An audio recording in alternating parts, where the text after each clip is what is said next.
Imagine holding a single piece of paper that completely destroys your reality. For Eleanor, heavily pregnant and utterly devoted. It was a credit card statement. $32,000. A diamond tennis bracelet. And it was tea for her. What do you do when the man you've shrunk yourself to fit betrays you with a younger, carbon copy of yourself? Most would crumble.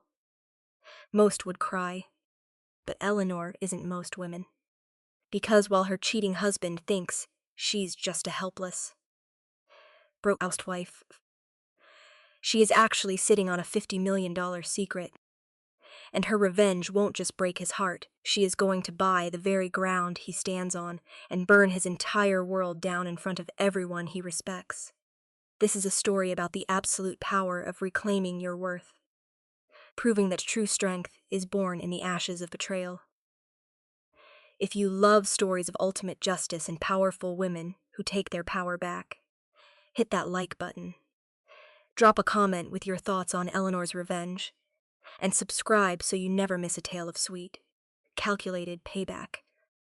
The sharp sound of tearing paper echoed through the silent kitchen. Eleanor let out a heavy sigh. She leaned her lower back against the edge of the kitchen island. Dust. Being nearly 8 months pregnant made standing for long periods incredibly uncomfortable. Her swollen belly pressed against the cold marble countertop. The afternoon sun filtered through the sheer curtains. They cast long shadows across the hardwood floor. Eleanor took a sip of her peppermint tea. It had gone lukewarm. It tasted flat and mildly bitter. The metallic smell of printed ink drifted up from the stack of mail in her hands. Most of it was junk. Coupons, catalogs, a medical bill for her last ultrasound. But one envelope stood out. It was thick, creamy parchment paper. The return address belonged to a boutique wealth management bank downtown. Eleanor frowned. The account was in Harrison's name. They usually shared all their finances. That was the rule they established before they got married. She slid her fingernail under the flap of the envelope. She pulled out a single sheet of heavy paper. The grandfather clock in the hallway ticked loudly. Tick, tick, tick. Eleanor scanned the lines of text. Her eyes caught a sequence of numbers at the bottom of the page. She blinked. She read the line again. Her breath hitched in her throat. $32,000. It was a single credit card charge. The date was from last Tuesday. The merchant name was clearly printed in bold black ink. Beaumont Fine Jewelers. Eleanor stared at the paper. Her mind went completely blank. The loud ringing started in her ears. She felt a sudden, sharp drop in her stomach. It felt exactly like missing a step in the dark. $32,000. She looked down at her own left hand. Her simple gold wedding band rested on her finger. She looked at her wrist. It was completely bare. Her birthday had passed 2 months ago. Their anniversary was still half a year away. She read the itemized description next to the charge. Diamond tennis bracelet, 18-karat white gold. The paper trembled. Eleanor realized her hands were shaking. She dropped the statement onto the marble counter. It landed with a soft slap. She took a step back. Her chest felt incredibly tight. The air in the kitchen suddenly felt too thin to breathe. This is a mistake. The thought pushed its way into her panicked mind. It had to be a mistake. Harrison was a mid-level executive at a marketing firm. He did not spend $32,000 on a Tuesday afternoon. He certainly did not buy diamond bracelets without telling her, unless it was a corporate gift. Yes, that had to be it. His company was hosting a massive dinner at the end of the month. He was expecting a major promotion. Maybe the CEO asked him to purchase a retirement gift for a board member. Eleanor nodded to herself in the empty kitchen. She reached out and flattened the paper with a trembling hand. There had to be a logical explanation. Harrison was her husband. He was the father of her unborn child. He was the man who painted the nursery pale yellow just 3 weeks ago. She walked slowly into the living room. The plush carpet felt soft under her bare feet. She sank heavily into the gray armchair. The baby gave a sudden, sharp kick against her ribs. Eleanor placed a hand over her belly. "It is okay, little one," Eleanor whispered. Her voice sounded thin and fragile in the quiet room. Just, she reached into the pocket of her maternity cardigan. She pulled out her smartphone. The screen lit up, casting a pale blue glow over her face. She tapped the screen with a slightly shaky thumb. She opened the family tracking application. They had downloaded it months ago for safety reasons. Just, Harrison insisted on it when she started having dizzy spells during her second trimester. The map loaded on her screen. A small blue dot represented Harrison's phone. Eleanor stared at it. He had told her he was trapped in a budget meeting all afternoon. He said he would not be able to leave his desk until 6 o'clock. Eleanor watched the screen. The blue dot was not at his office building. Swipe down. The loading circle spun round and round. Swipe down again. Loading, swipe down again. The blue dot settled firmly on a location. It was a high-end French restaurant on the other side of town. It was 2:30 in the afternoon. The restaurant was miles away from his marketing firm. Eleanor felt a cold sweat break out on the back of her neck. She stared at the small map. The street name blurred as tears pricked the corners of her eyes. She pressed the home button. She opened her recent calls list. She tapped Harrison's name. The phone rang once, twice, 3 times. "Hey, beautiful," Harrison answered. His voice sounded incredibly cheerful. It was his charismatic, effortless tone, the one he used when he was trying to charm a client. Eleanor closed her eyes. She focused on the audio in the background of his call. She heard the faint clinking of crystal glasses. She heard the low murmur of overlapping conversations. She heard the distinct, smooth notes of a jazz saxophone playing softly. He was absolutely at a restaurant. "Hi," Eleanor said. She forced her voice to stay steady. "How is the budget meeting going?" There was a brief pause on the other end of the line. "Oh, you know how it is," Harrison replied smoothly. "A lot of numbers. A lot of spreadsheets. I am honestly exhausted. My eyes are glued to my computer monitor." The lie slipped out of his mouth so easily. It was flawless. There was no hesitation. There was no nervous stutter. Eleanor squeezed her eyes shut. A single tear escaped and rolled down her cheek. It tasted salty as it reached the corner of her mouth. "Are you still at your desk?" Eleanor asked. "Of course I am," Harrison said. He let out a small, staged sigh. "Where else would I be? The corporate grind never stops, especially with this promotion coming up. I have to show the partners I am fully committed." A burst of feminine laughter echoed through the phone. It was close to Harrison. Too close. Eleanor's grip on her phone tightened until her knuckles turned white. "Did I just hear someone laughing?" Eleanor asked softly. "Someone just walked past my open office door." Harrison replied quickly. "Just Sarah from Human Resources. You know how loud she is." Eleanor knew Sarah from Human Resources. Sarah had a deep, raspy voice from smoking a pack of cigarettes a day. The laugh on the phone was high. It was light. It was incredibly youthful. "When will you be home?" Eleanor asked. The words tasted like ash in her mouth. "I might be a little late tonight." "Babe," Harrison said. His tone shifted to something apologetic. "I really need to finish these reports. Do not wait up for me. Make sure you get some rest. You need to take care of our baby." Felt like a physical blow to Eleanor's chest. "Okay," Eleanor said quietly. "Goodbye." "Harrison, love you," he said. The line went dead. Eleanor lowered the phone to her lap. She sat in the absolute silence of the living room. The only sound was the steady ticking of the clock in the hallway. She did not cry.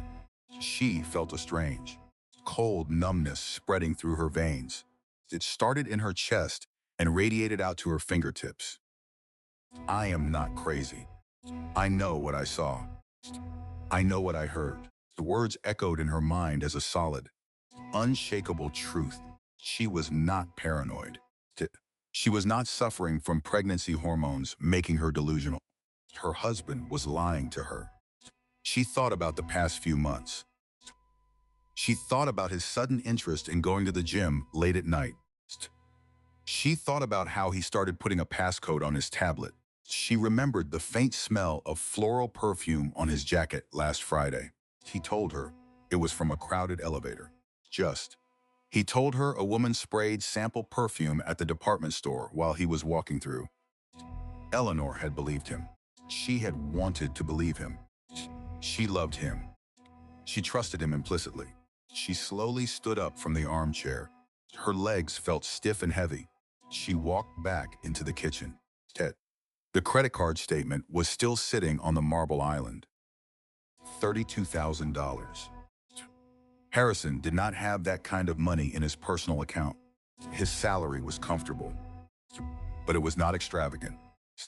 The only way he could afford a diamond bracelet like that was by taking out a massive loan, or by draining their joint savings account. Eleanor walked over to her laptop sitting on the kitchen desk. She opened the screen. She logged into their joint banking portal. She typed in her password. The screen loaded. Her heart hammered violently against her ribs. She clicked on their primary savings account. The page refreshed. The balance was less than $4,000.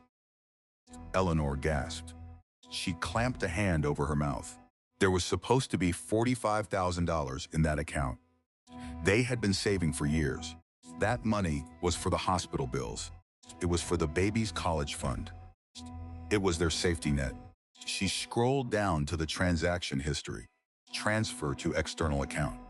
$35,000. The date was 10 days ago. He stole from them.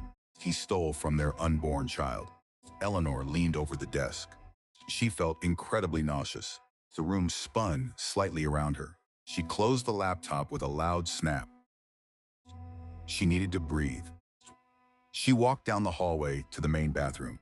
She turned on the cold water in the sink. She splashed her face. The icy water shocked her system. It grounded her racing thoughts. She grabbed a plush white towel and pressed it against her wet skin. The thick cotton felt rough against her sensitive face. She looked at herself in the large bathroom mirror. Her face was pale. Dark circles shadowed the skin under her eyes. Her blonde hair was tied up in a messy knot. She looked tired. Just, she looked exactly like a woman who was heavily pregnant and exhausted from carrying the weight of a household. She did not look like the kind of woman a man bought a diamond bracelet for. A secret affair. The phrase finally formed in her mind. It was heavy and sharp.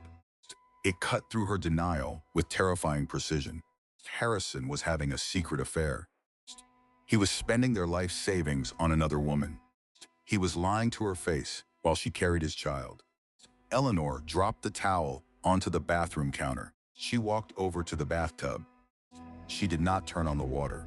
She did not take off her clothes. She carefully stepped into the large, dry porcelain tub. She sat down against the cold, hard curve of the ceramic. She pulled her knees up as far as her pregnant belly would allow.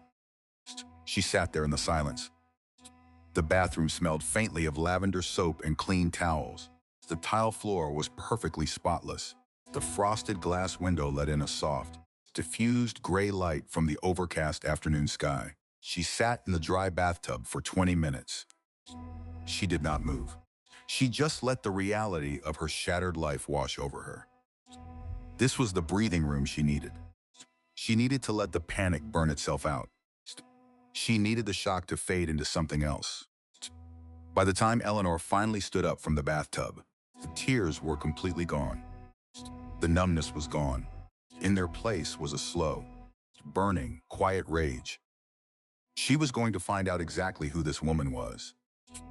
She was going to find out how long this had been going on. And then she was going to burn his entire world to the ground. She walked back into the kitchen. She picked up the credit card statement. She folded it neatly. She placed it inside a file folder in the desk drawer. She locked the drawer. She put the key inside her purse. Eleanor looked at the clock on the wall. It was 4:15 in the afternoon. Harrison would be home in a few hours. He would walk through the front door. He would kiss her cheek. He would ask her what was for dinner. She was going to look him right in the eye. She was going to smile. She was going to play the part of the perfect, oblivious, pregnant wife. Because knowledge was power. And right now, Eleanor had all the power. He had no idea what he had just started. He had no idea who he was actually dealing with. She walked to the refrigerator. She opened the door.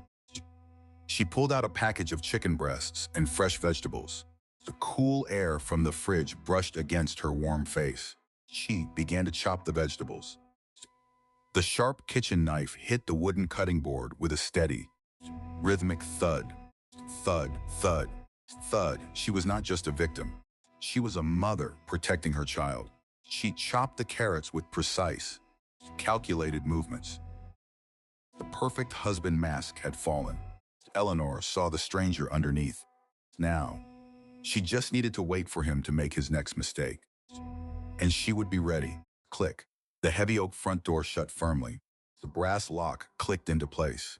Harrison was gone for the day. He had kissed her forehead before leaving. He had told her he loved her.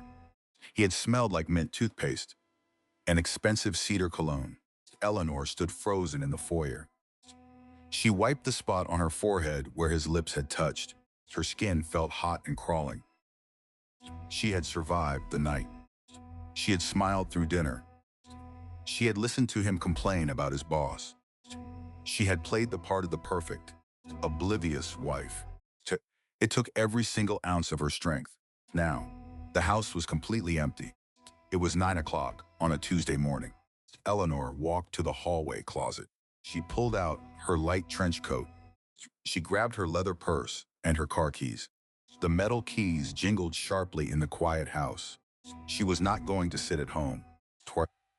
She was not going to wait for another credit card statement to arrive in the mail. She needed to see this woman with her own eyes. She walked out to the garage. She opened the door of her silver sedan. The interior smelled like vanilla air freshener and old leather. She slid into the driver's seat. The leather was cold against her bare legs. She started the engine. It roared to life with a low, steady hum. She drove toward the downtown business district. The morning traffic was light. The sky was a clear, brilliant blue. The bright sunlight glared fiercely off the windshields of the cars ahead of her. Her knuckles were completely white as she gripped the steering wheel. Harrison worked in a massive glass building on Fifth Avenue. There was a small coffee shop directly across the street. It had large bay windows facing the corporate plaza. Eleanor parked her car 2 blocks away. She fed 4 quarters into the parking meter. The heavy coins clinked loudly as they dropped into the metal slot. She walked slowly down the concrete sidewalk. Her pregnant belly made her gait slightly awkward. Her lower back ached with every single step. She entered the coffee shop. The brass bell above the door chimed a bright, cheerful note. The air inside was heavy with the smell of roasted espresso and warm cinnamon pastries. "Good morning," the barista said from behind the counter. "What can I get for you today?" "Just a large peppermint tea." "Please," Eleanor replied quietly. She handed the girl a $5 bill. She took her paper cup. The cardboard sleeve felt rough and warm against her palm. She found a small metal table right by the window. She sat down. She had a perfect, unobstructed view of the revolving glass doors of Harrison's office building. She checked the clock on her phone. It was 11:30 in the morning. Lunch hour was rapidly approaching. People were starting to trickle out of the building. Men in sharp gray suits, women in pencil skirts and sensible heels. Eleanor waited. She sipped her hot tea.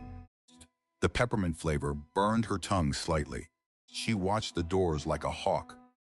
She did not check her phone. She did not read a magazine. She just stared at the glass. 12:15 in the afternoon. The crowd of office workers thickened on the sidewalk. And then she saw him. Harrison stepped out of the revolving doors. He was wearing his tailored navy blue suit.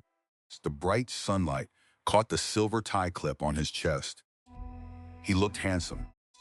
He looked incredibly confident. He looked completely carefree. He did not walk alone. A woman stepped out of the glass doors right beside him. Eleanor froze in her chair. She completely stopped breathing. The paper cup crinkled slightly as her grip tightened. The woman was very young. She looked to be in her mid-20s. She had long, glossy brunette hair that fell down her back in loose waves.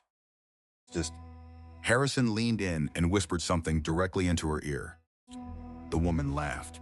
She touched his arm lightly. It was an intimate, familiar gesture. It was the exact laugh from the phone call yesterday. Eleanor recognized it instantly. But it was not the physical intimacy that made Eleanor's blood run completely cold. It was what the woman was wearing. The woman was wearing a pale pink, floral wrap dress.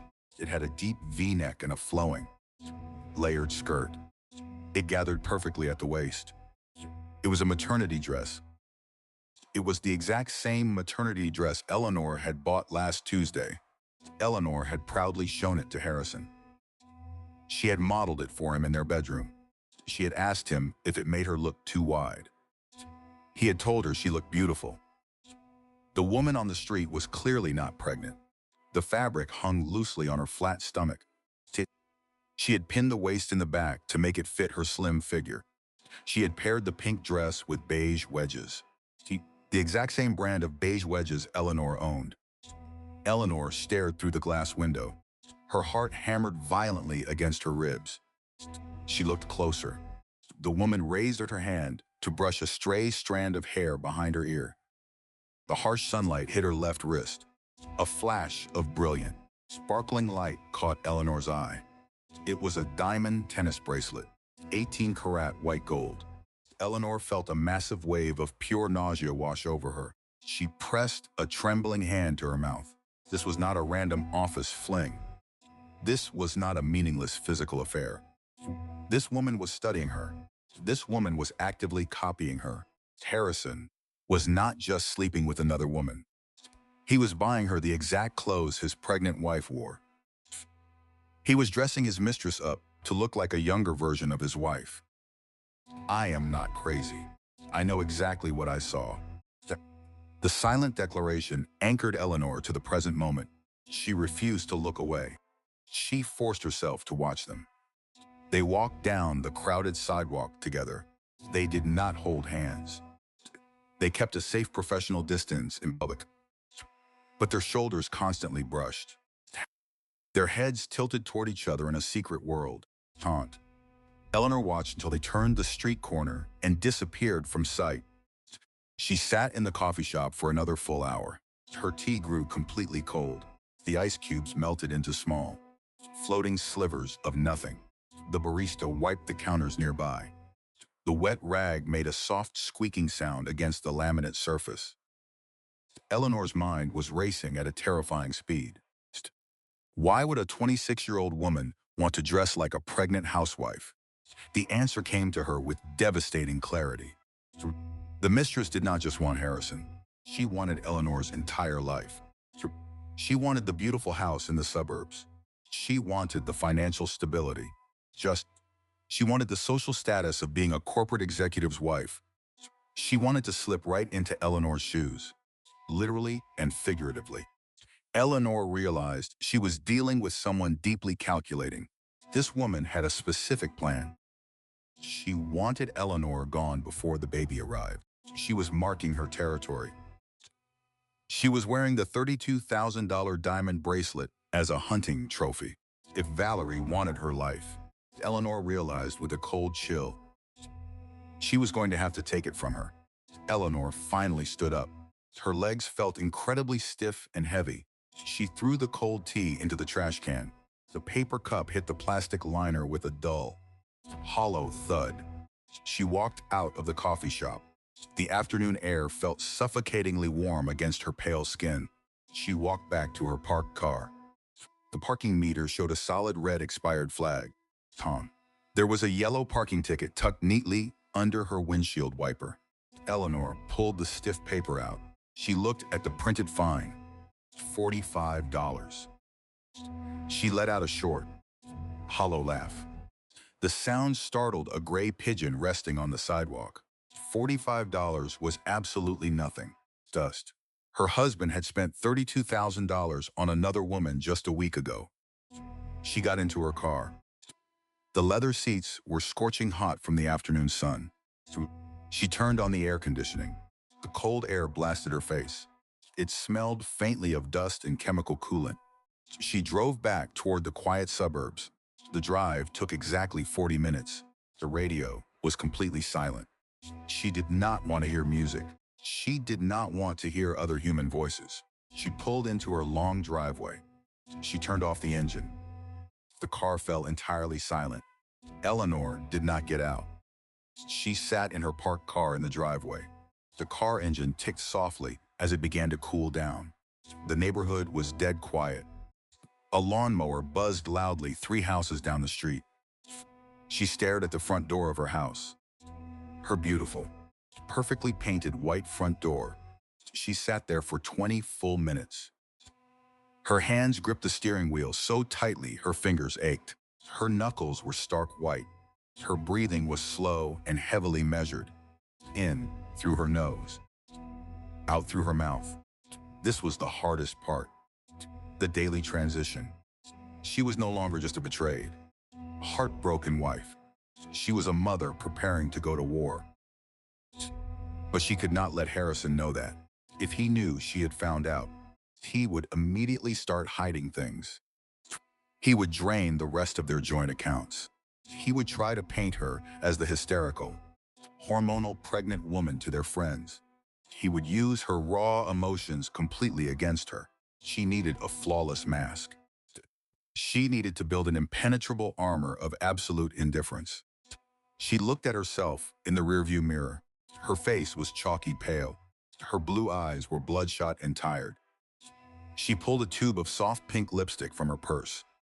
She applied it carefully to her dry lips. She pinched her pale cheeks hard to bring some color back into her skin.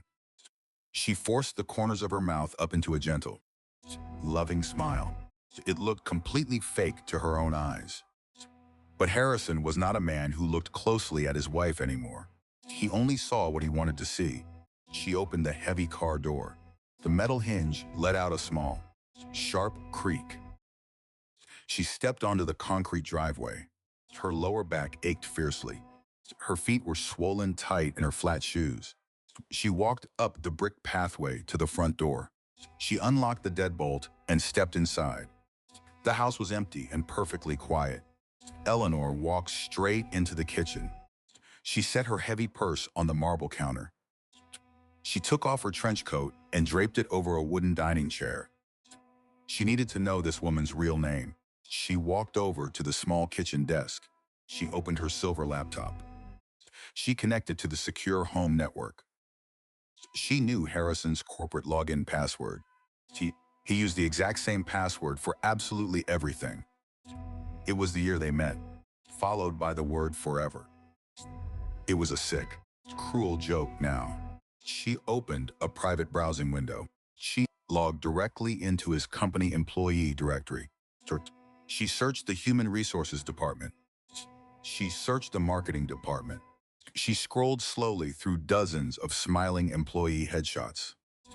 She stopped scrolling. The face smiled back at her from the bright computer screen. Glossy brunette hair, bright white teeth, young, vibrant features. The name printed below the picture was Valerie.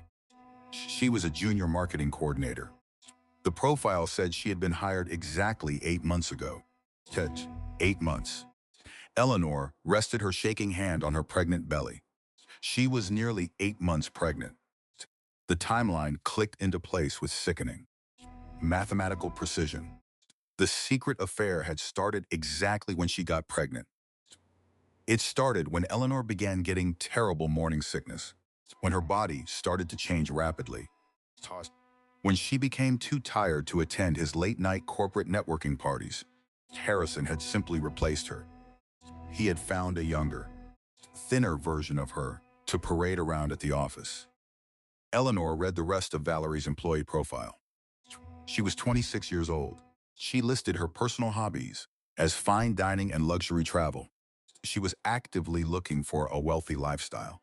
And Harrison was arrogant enough to play the part of the rich executive.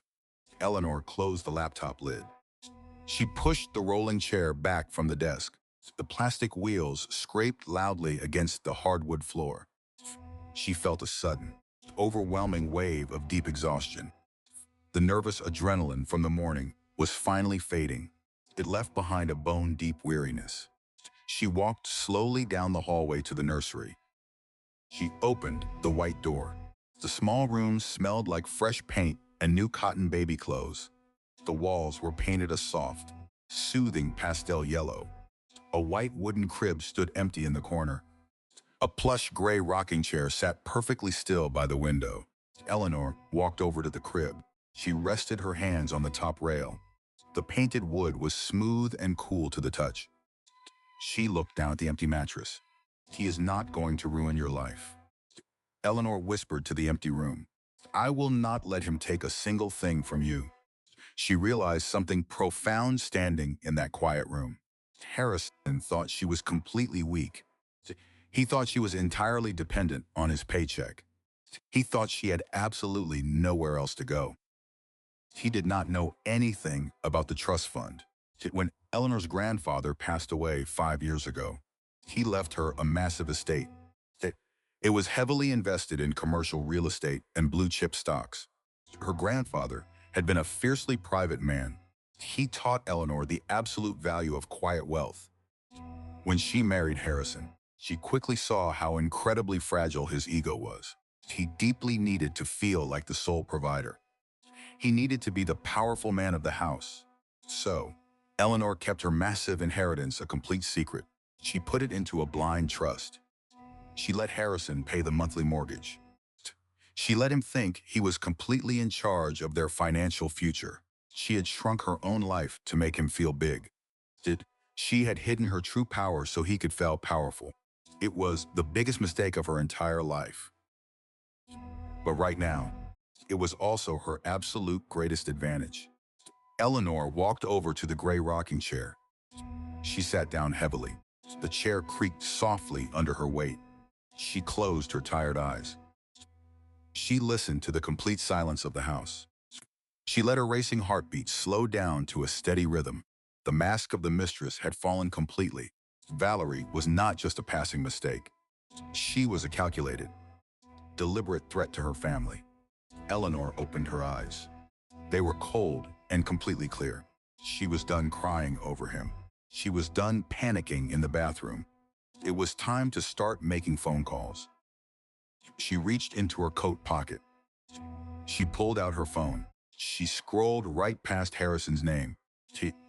She found the private number for her wealth management advisor. She pressed the green dial button. She lifted the phone to her ear. The secure line rang twice. "Good afternoon." Eleanor, the calm, professional voice said on the other end. "Hello, Richard." Eleanor replied steadily. "I need you to open the trust today. We have a lot of work to do." Scrape, scrape, scrape. The rough green edge of the kitchen sponge dragged violently across the marble counter. Eleanor leaned all her weight into her hands. The strong smell of lemon bleach burned the inside of her nose. Her knuckles were completely white. They throbbed with a dull, heavy ache. It was 10 o'clock on a Sunday morning. The house was entirely silent. Harrison had left 2 hours ago. He was wearing his expensive khaki shorts and a crisp white polo shirt. He told her he was playing 18 holes of golf with the senior partners. He kissed her cheek. He told her to rest. Eleanor scrubbed the counter harder. The sponge began to tear apart. Small green pieces flaked off onto the wet marble. She was projecting every single ounce of her rage into cleaning. She scrubbed a completely clean surface until her shoulder muscles burned. She wiped the stainless steel sink until it gleamed like a mirror. She dropped the ruined sponge into the trash can. It hit the bottom with a wet thud. She turned on the hot water and washed her hands. Her skin was raw and bright red. The physical pain was grounding. It kept her from spiraling into total panic. She dried her hands on a cotton towel. She looked out the kitchen window. The sky was overcast and gray. She needed more information. She needed to know how deep this betrayal truly ran. Harrison and his mother were incredibly close. Caroline was a woman who demanded to know every detail of her son's life. She was a woman who valued social status above absolutely everything else. Stud. Eleanor had always dealt with a fair amount of mother-in-law drama. Caroline frequently criticized Eleanor's modest background. She made passive remarks about Eleanor's simple wardrobe, but Eleanor had always tolerated it for Harrison's sake.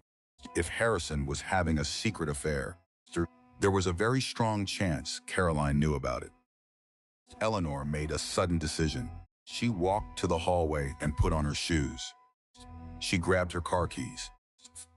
She drove to Caroline's house in the wealthy north side of town. The drive took 20 minutes. The large oak trees lined the perfectly manicured streets. The massive brick houses sat far back on green lawns. Eleanor pulled into the wide circular driveway. Harrison's silver sports car was not there. Caroline's black luxury sedan was parked by the garage. Eleanor walked up the brick steps. She pressed the illuminated doorbell. Ding dong.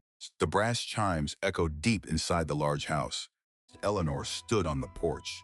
The air smelled faintly of approaching rain and wet pine needles. She waited. A full minute passed.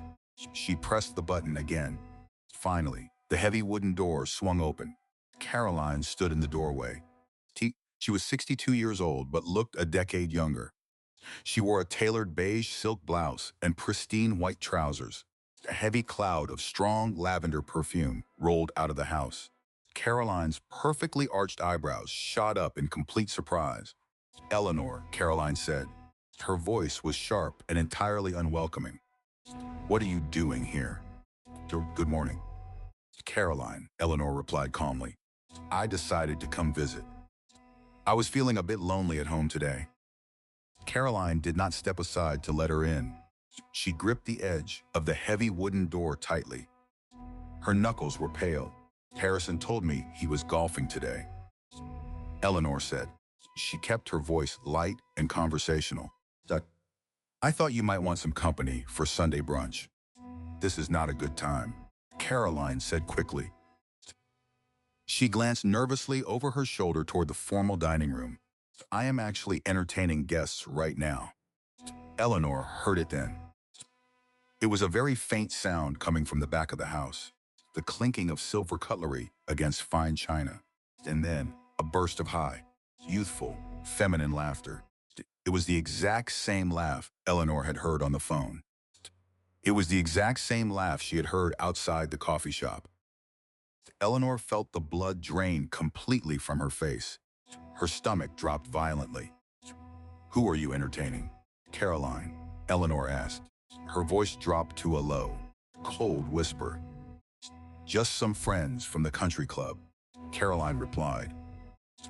She tried to close the door slightly. "I will call you tomorrow. Eleanor, please go home and rest." Eleanor did not move. She placed her flat palm against the heavy wooden door.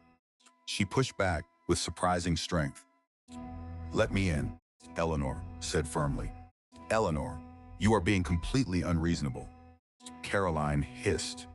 She pushed back against the door. "If it is just friends from the club, I would love to say hello," Eleanor replied. Eleanor pushed harder. She squeezed past Caroline and stepped into the grand marble foyer. The house smelled heavily of expensive lavender and roasting beef. The crystal chandelier sparkled brightly overhead. Eleanor looked to her right. The wooden coat rack stood against the wall. Hanging on the brass hook was a pale pink, floral maternity wrap dress. It was draped carefully over a wooden hanger. Below it, sitting neatly on the marble floor, was a pair of beige wedges. Eleanor stopped breathing. Valerie was here. Valerie was having Sunday brunch with her husband's mother. Eleanor, stop right there, Caroline demanded loudly. Chip. She walked quickly into the foyer and stood between Eleanor and the dining room hallway. The laughter from the back of the house abruptly stopped. The silence that followed was heavy and absolutely deafening. She is here, Eleanor said quietly. She stared at the pink dress. The woman sleeping with my husband is sitting in your dining room. Caroline's face hardened. The mask of polite surprise vanished completely. Her blue eyes turned cold and calculating. Keep your voice down, Caroline snapped. You are embarrassing yourself. I am embarrassing myself, Eleanor asked. A short, breathless laugh escaped her throat. Your son is having a secret affair while his wife is 8 months pregnant, and you are serving his mistress a Sunday roast. Caroline crossed her arms over her silk blouse. She did not look guilty. She looked profoundly annoyed. Let us be completely honest, Eleanor, Caroline said smoothly. Harrison is a rising corporate executive. He needs a partner who can keep up with him. He needs a woman who understands his social obligations. Eleanor stared at the woman.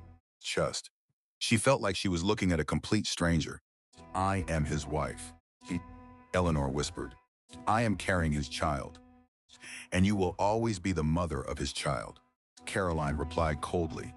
But you have never been a good fit for his executive image. You are quiet. You are plain. You lack ambition. Valerie is young, vibrant, and driven. She is exactly what my son needs to secure his promotion next month. The words hit Eleanor like physical blows to the chest. Layer 3 of the emotional journey shattered completely. This was not just one man making a terrible mistake. This was an entire system. This was a family that viewed people as disposable stepping stones. You knew, Eleanor said. Her voice was remarkably steady. How long have you known? Harrison brought her to meet me 3 months ago, Caroline answered easily. She reached out and adjusted a vase of white lilies on the console table. She is a lovely girl. She comes from a very good family. 3 months. Tut. While Eleanor was home suffering from severe back pain and decorating the nursery, Caroline was drinking wine with Valerie. The mother-in-law drama Eleanor had tolerated for years was not just petty jealousy. It was a calculated campaign to push her out. What exactly is your plan, Caroline? Eleanor asked. She rested both hands protectively over her pregnant belly. Caroline sighed heavily. She looked at Eleanor with a mixture of pity and total disdain. My son is a generous man, Caroline said. He does not want to hurt you, but he cannot stay married to you. The stress is ruining his career. His career, Eleanor repeated blankly. Yes, Caroline said sharply. So I suggest you make this easy on everyone. Accept a divorce quietly. Move out of the house by the end of the month. Harrison will pay for a nice apartment for you and the baby. Do not make a public scene. It will only make you look desperate and hormonal. Eleanor stood frozen in the grand foyer. Caroline was demanding that she simply vanish. She wanted Eleanor to pack up her entire life and disappear quietly into the shadows. She wanted Eleanor to make room for the new, upgraded model. Eleanor felt a massive wave of pure, unfiltered outrage rise in her chest. It was so hot and so fierce. It burned away every single trace of her heartbreak. She did not feel sad anymore. She did not feel rejected. She felt incredibly, intensely powerful. They thought she was a quiet, plain, dependent little mouse. They thought she would cry and beg and eventually surrender. I am not the problem, Eleanor thought to herself. The internal voice was loud and crystal clear. I know my worth. This entire family is broken. Eleanor looked at Caroline. She did not scream. She did not throw the vase of lilies. She just smiled. It was a slow, terrifyingly calm smile. Thank you for your honesty, Caroline, Eleanor said softly. Caroline blinked in confusion. She clearly expected tears. She expected a hysterical screaming match. I think I have heard everything I need to hear today, Eleanor continued. She turned away from the dining room hallway. She walked slowly back to the heavy wooden front door. She opened it herself. Eleanor, Caroline called out nervously from the foyer. Remember what I said. Quiet divorce is best for everyone, especially for the baby. Eleanor paused in the open doorway. She looked back over her shoulder. Do not ever speak about my baby again, Eleanor said. Her voice was ice cold. She stepped out onto the porch. She pulled the heavy wooden door shut behind her. The heavy latch clicked perfectly into place. She walked down the brick steps. The air was getting thicker. The gray clouds overhead were turning dark and heavy with rain. She reached her car. She opened the door and slid into the driver's seat. She closed the door. She did not turn the key in the ignition. She sat in the silent car. The smell of the leather interior surrounded her. The first heavy drops of rain began to hit the windshield. They made a soft, rhythmic tapping sound on the glass. Tap, tap, tap, tap. Eleanor stared straight ahead at the brick mansion. She had to choose right now.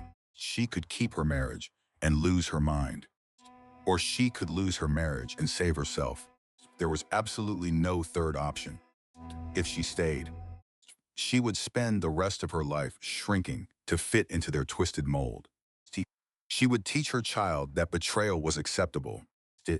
She would teach her child that women were disposable. She placed both hands on her swollen belly. The baby kicked strongly against her left palm. We are leaving them behind, Eleanor whispered into the quiet car. She turned the key. The engine started with a low rumble. She put the car in reverse and backed slowly out of the long driveway. She drove down the manicured street. The rain began to fall harder, washing the windshield clean. Harrison and Caroline thought they held all the cards. They thought they controlled the finances. They thought they controlled the social narrative. They had absolutely no idea that Eleanor could buy that brick mansion with cash and still have millions left over in her private trust. She drove toward the city center. She had one more stop to make today. She needed to see her best friend. She needed Jane. Jane was the only person who kept Eleanor sane. Jane was her rock. She had known Jane since college. Or if anyone could help her navigate this nightmare, it was Jane. Eleanor picked up her phone from the center console. She dialed Jane's number.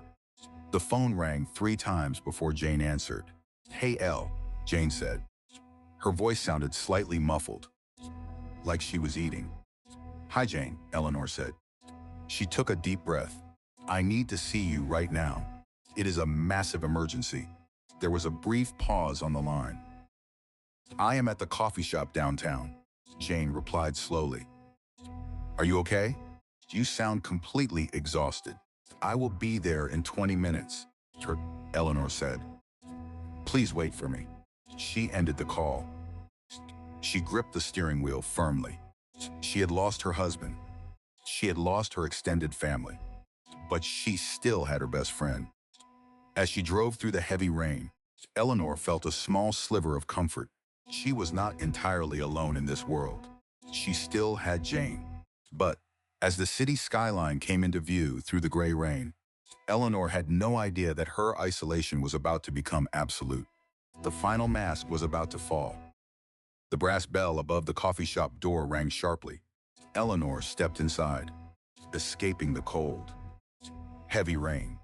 The warm air rushed over her chilled face. It smelled deeply of roasted espresso beans and damp wool coats. She scanned the crowded room. Jane sat in a curved leather booth near the back window. Jane was wearing a bright yellow raincoat. Her dark hair was pulled back into a tight ponytail. She was staring intently at her phone screen. Eleanor walked slowly toward the booth. Her wet shoes squeaked slightly against the linoleum floor. Squeak, squeak. She slid into the booth opposite her best friend. The leather seat groaned under her weight. Hi, Eleanor said softly. She unbuttoned her damp trench coat. Jane looked up. She offered a tight, nervous smile. She quickly put her phone face down on the table. You look completely exhausted. Jane said. I ordered you a large decaf Americano. It should be right out. Thank you, Eleanor replied. She folded her trembling hands on the table. I really need to talk to you. Something terrible is happening. The barista walked over and placed a steaming white mug in front of Eleanor. The dark liquid smelled bitter and completely flat. Eleanor wrapped her cold fingers around the warm ceramic mug. Harrison is having an affair, Eleanor said. The words fell out of her mouth like heavy stones. She waited for the gasp. She waited for Jane to slam her hand on the table in pure outrage. She waited for her best friend to call Harrison a monster. None of that happened. Jane did not gasp. She did not look shocked. She just looked down at her own coffee cup. She slowly stirred her latte with a small wooden stick. The silence stretched between them. It was thick and suffocating. Jane, Eleanor asked. Her voice shook slightly. Did you hear what I just said? I heard you, Jane replied quietly. She still did not look up. Eleanor felt a cold prickle of dread wash over the back of her neck. She watched Jane carefully. Jane's shoulders were tense. She was avoiding eye contact. He bought her a $32,000 diamond bracelet. Eleanor continued. She desperately tried to get a reaction. Her name is Valerie. She is 26 years old. I just left Caroline's house. The mistress was sitting at the dining room table eating Sunday brunch. Jane finally stopped stirring her coffee. She placed the wooden stick on a paper napkin. The dark liquid bled slowly into the thin paper. I know, Jane whispered. Done. The coffee shop around them seemed to suddenly vanish. The background noise of grinding espresso machines and chatting customers completely faded away. Eleanor stared at the woman sitting across from her. She had known Jane for 12 years. They were college roommates. They were bridesmaids in each other's weddings. You know, Eleanor asked. Her voice was barely a breath. What exactly do you know, Jane? Jane finally looked up. Her brown eyes were filled with guilt and pity. I know about Valerie, Jane said. Her voice wavered. I have known for about 6 months. Eleanor, I am so incredibly sorry. 6 months. Eleanor felt the absolute floor drop out from underneath her. The betrayal of a husband was a sharp, violent stab in the chest. The betrayal of a best friend felt like slowly drowning in freezing water. 6 months. Eleanor repeated blankly. You have known for 6 months. Since my first trimester. Jane reached across the table. She tried to grab Eleanor's hand. Eleanor pulled her arm back quickly. Her hand retreated into her lap. How did you find out? Eleanor asked coldly. Harrison brought her to the group dinner back in December. Jane admitted. She looked miserable. It was the night you stayed home because your morning sickness was so terrible. He introduced her as a marketing consultant. But by the end of the night, they were holding hands under the table. Eleanor looked down at her own lap. Her right hand found a paper napkin. She began to tear the thin paper. She tore off a tiny corner. Then another. Then another. Everyone at the dinner saw them.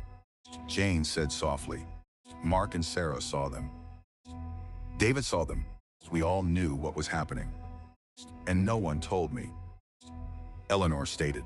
She tore the napkin into smaller pieces. She shredded it meticulously under the table. Her fingernails dug into her own palms. We talked about telling you. Jane pleaded. She leaned forward. We really did. But you were so sick. Your blood pressure was already high. I did not want to stress the baby. I thought Harrison would just get it out of his system before you gave birth. It was the ultimate cowardly excuse. You did not want to stress the baby. Eleanor repeated. Her voice carried zero emotion. It was completely flat. So you sat next to me at my baby shower last month. You watched me open tiny socks and blankets. You ate cake with me, huh? And you knew my husband was sleeping with a 26-year-old. I was trying to protect you. Jane cried quietly. The tear slipped down her cheek. No, Eleanor replied. She looked directly into Jane's eyes. You were trying to protect yourself. It was uncomfortable. So you chose the comfortable silence over my entire life. Layer 4 of the emotional journey was complete. The mask of the best friend had completely fallen. Jane looked down at her coffee. That was the moment Eleanor knew she had absolutely no one. Her husband was gone. Her mother-in-law was actively plotting against her. Just. Her entire social circle had watched her marriage fall apart and treated it like cheap entertainment. She was entirely alone. Eleanor took a sip of her decaf Americano. It was lukewarm. It tasted like ash and bitter regret. She did not yell at Jane. She did not throw her coffee in her face. Yelling required emotional investment. Eleanor had absolutely nothing left to give this woman. I need to go, Eleanor said simply. She stood up from the leather booth. She buttoned her damp trench coat. Tapped. A small pile of shredded white napkin fluttered gently to the floor from her lap. Eleanor, please. Jane begged. She reached out again. Do not do this. You need me right now. You cannot go through a divorce by yourself. I am already by myself, Eleanor replied. I have been by myself for 6 months. You just forgot to tell me. She turned around and walked away. She did not look back. She pushed open the heavy glass door of the coffee shop. The brass bell chimed one final time. She stepped out into the pouring rain. The cold water hit her face instantly. It mixed with the hot tears she finally allowed herself to shed. She walked quickly down the wet sidewalk. She reached her silver sedan. She unlocked the door and got inside. She slammed the car door shut. The loud noise of the rain outside was instantly muffled. Eleanor did not start the engine. She just sat in the driver's seat. She stared out the windshield. The rain distorted the city streetlights into blurry streaks of red and yellow. The rhythmic drumming of the heavy rain on the metal roof filled the small space. This was her breathing room. She needed to process the massive void that had just opened up in her life. She sat completely still for 4 minutes.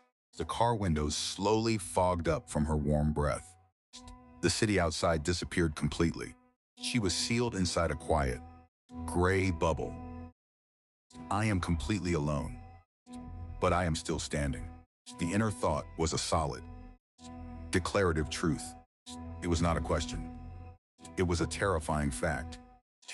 She wiped her wet face with the back of her cold hand. Everyone she trusted had failed her. They all thought she would crumble without them. They thought she would shatter into a million pieces and quietly accept her fate. They were all completely wrong. Eleanor took a deep breath. The cold air filled her lungs. She placed her hand on her belly. It is just you and me now, she whispered to her baby. And we do not need any of them. She turned the key in the ignition. The engine roared to life. She turned the steering wheel and pulled out into the rainy street. Tomorrow was Monday. The banks would be open. It was time to take her entire life back. Crunch, crunch, crunch. Eleanor stood directly over the stainless steel kitchen sink. It was 2 o'clock in the morning. The house was perfectly silent. The large refrigerator hummed a low, steady note in the background. She ate cold cereal from a heavy ceramic bowl. The sweet milk coated her dry throat. Her bare feet felt freezing cold against the hardwood floor. On the marble counter next to her, the stack of printed papers sat under the pale light of the stove hood. Chutzed. She was doing exactly what women in her position did in the middle of the night. She searched for the most ruthless family law attorneys in the city. She researched asset protection laws. She read about custody rights for unborn children. I will not let him take my dignity. I will not let him take my child.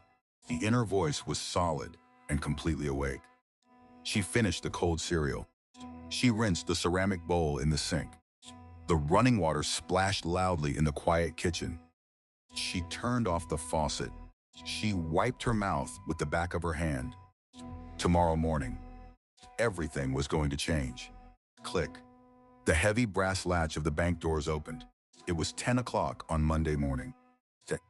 Eleanor stepped into the private lobby of Sterling Wealth Management. The air inside was cool and heavily climate-controlled.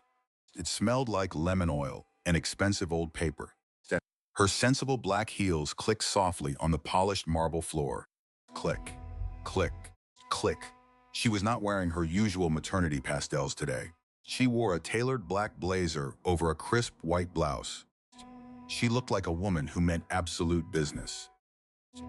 "Good morning, Mrs. Vance," the front desk receptionist said with a polite smile. "Good morning," Eleanor replied evenly. "I am here to see Richard." Richard was waiting for her in his large corner office. He was a sharp man in his late 50s. He wore an immaculate gray suit. He had managed her grandfather's massive estate for over 2 decades. "Eleanor," Richard said warmly. He stood up and offered his right hand. "Please, take a seat. Can I get you some water or hot tea? Just water is fine." "Thank you," Eleanor replied. She sat down in the plush leather chair opposite his desk. The rich leather squeaked slightly under her weight. She took a very deep breath. "I need to make some massive changes to the trust today," Eleanor said firmly. Richard sat behind his heavy mahogany desk. He folded his hands together. He looked at her with quiet attention. "I am listening," Richard said. "I am leaving Harrison," Eleanor stated. Her voice did not shake at all. "He is having a secret affair. I need to make sure my personal assets are completely walled off. He does not know about the trust. I want to keep it exactly that way." Richard did not show any pity. He did not offer empty apologies. He gave a sharp, professional nod. "Your grandfather structured the trust perfectly," Richard replied calmly. "The assets are solely in your name. They were inherited long before the marriage. Harrison has absolutely no legal claim to them in this state." A massive wave of pure relief washed over Eleanor. Her tense shoulders dropped slightly. "Good," Eleanor said, "because I need to make a very large purchase today." She reached into her black leather purse. She pulled out a glossy corporate brochure. It was an advertisement for Harrison's marketing firm. She placed it squarely on the mahogany desk. "Harrison's company is hosting their annual executive gala at the end of the month," Eleanor explained. "It is happening at the Grandview Hotel downtown. He is expecting to be named senior partner that night." Richard looked at the glossy brochure. He looked back up at Eleanor. The Grandview Hotel went on the private market 3 weeks ago," Eleanor continued. "The current owners are quietly looking to liquidate. I read the financial reports your office sent me last quarter. They're asking for a highly significant amount of capital," Richard warned softly. "It would require liquidating several of your blue-chip stock portfolios." "Do it," Eleanor said instantly. "I want to buy the Grandview Hotel. I want it purchased through a newly formed corporate entity. I want my personal name completely kept off the public records until the final sale is complete." Richard leaned back in his heavy chair. A small, highly impressed smile touched the corners of his mouth. "We can expedite the commercial purchase," Richard said. "We can close the deal in 14 days if we offer a complete cash transaction. Offer them exactly what they are asking for," Eleanor replied. "Just make sure I have the keys before the 28th of the month. Consider it done," Richard said. He pulled a thick yellow legal pad toward him. He began writing quickly. His pen scratched loudly against the rough paper. Scratch, scratch. "I need one more thing," Eleanor added. "I need a personal introduction to the best family law firm in the city. I need divorce papers drafted immediately. I want everything completely ready to be served by the end of the month. I will connect you with Margaret Sterling," Richard said without looking up. "She is entirely ruthless. She will protect you and your baby." Eleanor nodded. She turned her head and looked out the large window of Richard's office. The sprawling city skyline stretched out far below them. Then, layer 5 of her emotional journey hit her with sudden, absolute clarity. She thought about the past 4 years of her marriage to Harrison. She had actively clipped grocery coupons. She had shopped at cheap discount stores. She had driven an older car with a dented bumper. She did all of this to make Harrison feel like he was the sole provider. She wanted him to feel proud of his middle management salary. She had $50 million sitting safely in a private bank. And she had let her husband yell at her for buying expensive organic milk. I did this to myself. I made myself completely invisible so he could shine. The realization was a very bitter pill to swallow. She had worn the mask of the dependent, helpless wife so well that she had actually started to believe it herself. She had handed over her own power to a man who used it to buy diamond bracelets for a younger woman. She was angry at Harrison. But right now, she was also deeply angry at herself. She had allowed her own erasure. Never again. I have the preliminary transfer documents right here, Richard said. He slid a thick blue folder across the polished wooden desk. Eleanor picked up the heavy gold fountain pen resting next to the folder. The metal felt cold and perfectly solid in her right hand. She signed her name on the dotted line. The smooth glide of the wet ink against the thick paper felt incredibly satisfying. With every single stroke of the gold pen, she was taking her life back. She was no longer Harrison's quiet, plain little wife. She was Eleanor Vance. And she was about to become the sole owner of the most prestigious hotel in the entire city. She closed the blue folder. She handed it back across the desk. Thank you, Richard, Eleanor said gently. You are very welcome. Eleanor, he replied. I will call you the moment the hotel contracts are ready for your final signature. Eleanor stood up from the leather chair. She felt physically lighter than she had in months. The crushing, heavy weight of betrayal was slowly being replaced by the sharp, focused energy of complete control. She walked out of the quiet corner office. She walked across the cool marble lobby. Harrison thought he was brilliantly hiding his secret affair. He had absolutely no idea what his pregnant wife was hiding. Zip. The sharp sound of a heavy metal zipper broke the quiet atmosphere of the master bedroom. Eleanor sat on the edge of the large mattress. The soft cotton sheets felt cool beneath her hands. Harrison stood in front of the full-length mirror. He was trying on his custom charcoal suit for the upcoming corporate dinner. The room smelled strongly of his expensive cedar cologne and crisp spray starch. He adjusted the silver cuffs of his white shirt. He did not look at Eleanor through the mirror. I have been thinking about Friday night, Harrison said smoothly. The executive gala, Eleanor replied. She kept her voice perfectly level. Exactly, Harrison said. He turned around to face her. He offered a very practiced, deeply concerned smile. It is going to be a massive event. The entire board of directors will be there. The ballroom will be completely packed with people. I bought a new maternity dress for it, Eleanor said quietly. Harrison let out a soft, patronizing sigh. He walked over and sat next to her on the mattress. The springs creaked slightly under his weight. He placed a warm hand over her knee. You are exactly 8 months pregnant, Eleanor, Harrison said. His tone was gentle, like he was speaking to a very small child. Your ankles are swollen every single night. You have been acting so completely exhausted lately. I honestly think it would be a terrible idea for you to come. Eleanor stared at his handsome, lying face. He was doing it again. He was using her pregnancy as a convenient weapon. He was painting her as weak and hormonal. It is a very important night for you, Eleanor replied. Which is exactly why I need to focus entirely on networking, Harrison said quickly. I cannot be worrying about whether you are comfortable. I cannot be fetching you glasses of water all night. You are just too pregnant and emotional right now. Staying home is the best thing for the baby. There it was, the ultimate manipulation. A month ago, Eleanor would have cried. She would have felt terribly guilty for being a burden to him. She would have apologized for her swollen ankles. She would have stayed home and waited up for him. But the mask of the perfect husband was completely gone. Eleanor knew exactly why he wanted her to stay home. He, he wanted a completely empty seat next to him at the dinner. He wanted to fill that seat with a 26-year-old woman in a pink wrap dress.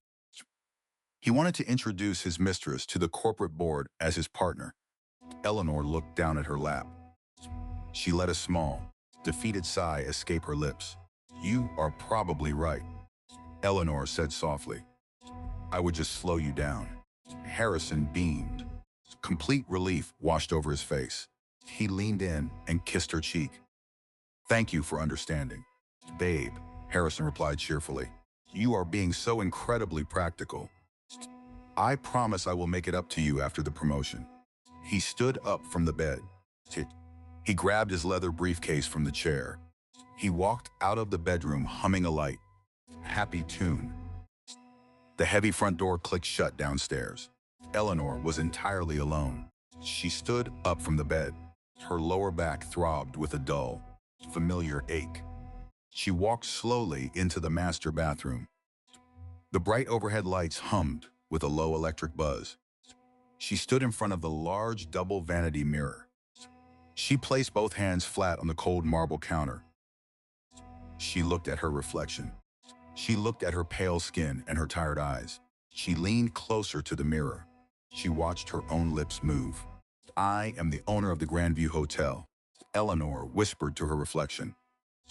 The words sounded completely foreign in the quiet bathroom. She tried again. She stood up straighter. She pulled her shoulders back. "Welcome to my hotel," Eleanor whispered. It sounded better, but it was not strong enough. "I am Eleanor Vance, and I am done shrinking for you." The final whisper carried a sharp, undeniable strength. It was not a question. It was a concrete fact. She sat down on the edge of the large porcelain bathtub. She closed her eyes. She let the absolute silence of the bathroom wash over her. This was her breathing room. She needed to anchor herself before she left the house. She listened to the faint sound of the wind rattling the bathroom window pane. Rattle, rattle. She took 3 deep, slow breaths. She let her racing heartbeat settle into a calm, steady rhythm. She opened her eyes. It was time to go to work. 4 hours later, Eleanor sat in a massive velvet chair. She was in the private executive office of the Grandview Hotel. The room smelled like fresh white lilies and expensive lemon wood polish.